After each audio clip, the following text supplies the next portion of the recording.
tôi có lần kia bây giờ để cái không biết là quá vô tứ tao đang chủ đâu khỏi cần cô đâu khỏi cần nào mất là gói xíu luôn luôn đẹp mà nó ngồi chứ nó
đang live stream nó tràn đồ quá trời, che hết dàn xe mình luôn.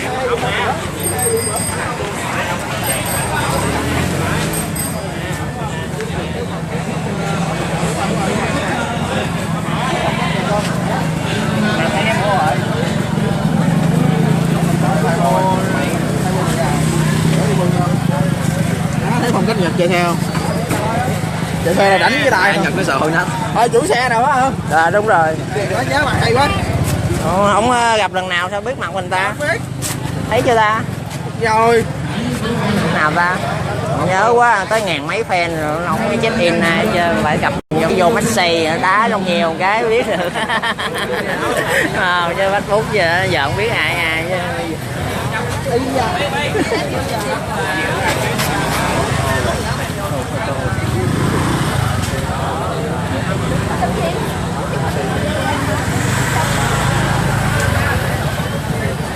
Mọi người sắp được chụp hình. Có gì vậy?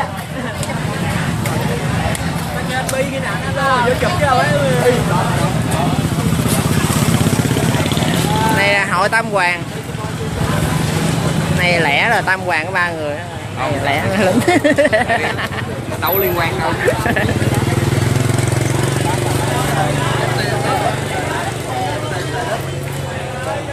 Số 5 là được hơn. Anh nghĩ rồi, nó lúc nào cũng bắt đầu từ số 5.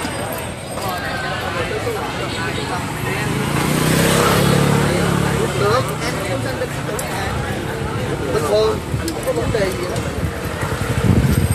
Được luôn, được luôn. Làm cái gì làm?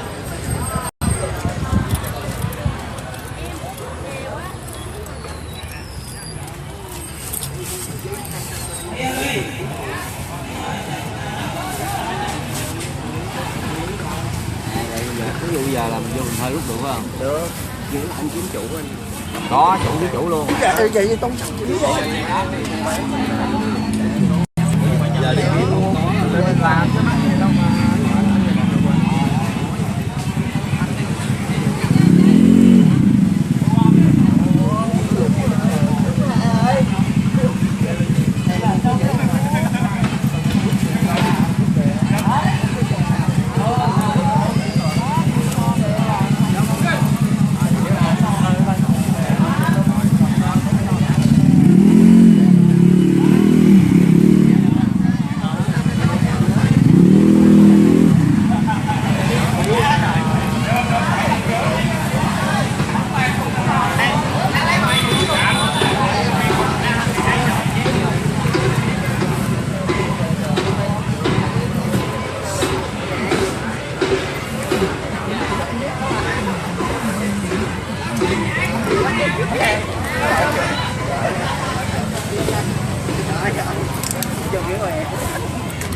Nhà ba bán 2 tỷ em bán nhà ba bán em 2 tỷ.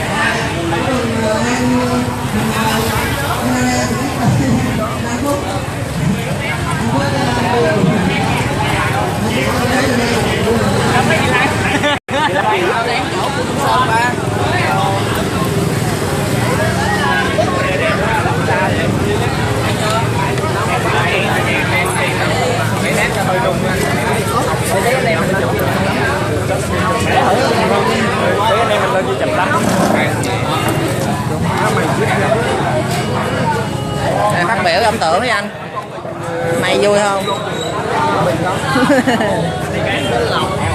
Ủa ai đây? Ai đây? Nhật À biết rồi. Không có rồi.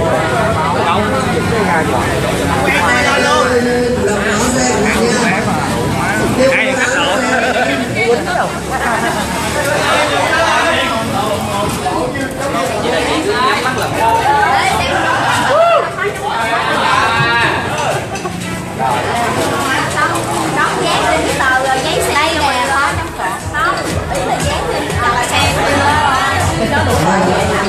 nhiều lắm ơi.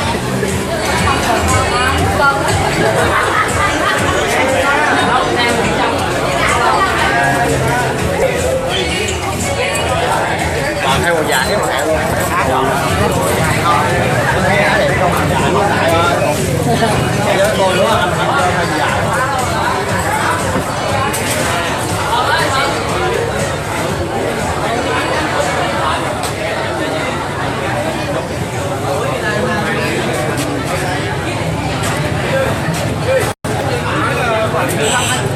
Phát biệt âm tưởng. Cảm ơn đảng và nhà nước.